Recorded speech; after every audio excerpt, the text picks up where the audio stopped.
અમદાવાદમાં કાળઝાળ ગરમી વચ્ચે લોકો માટે ઠંડી છાશનું કરાયું વિતરણ। હાલ સમગ્ર રાજ્યમાં ગરમીનો પારો વધી રહ્યો છે, ત્યારે આગ વરસાવતી ગરમીમાં પણ પેટ માટે લોકો રળિયું રળતા હોય અને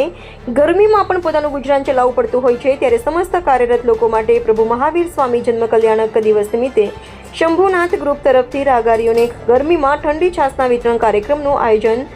ચૂલા ચા ઢોસા ડ્રીમ અખબારનગર પાસે આયોજન કરવામાં આવ્યું હતું, જેમાં મોટી સંખ્યામાં રાહદારીઓ ઠંડી છાશનો લાભ લેતા નજરે જોવા મળ્યા હતા।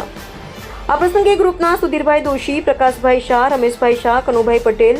અશ્વિનભાઈ શાહ, વિરલભાઈ, ડ્રીમ ઢોસા, દેવાંગભાઈ શાહ, ભોલાભાઈ ચુલા ચાવડા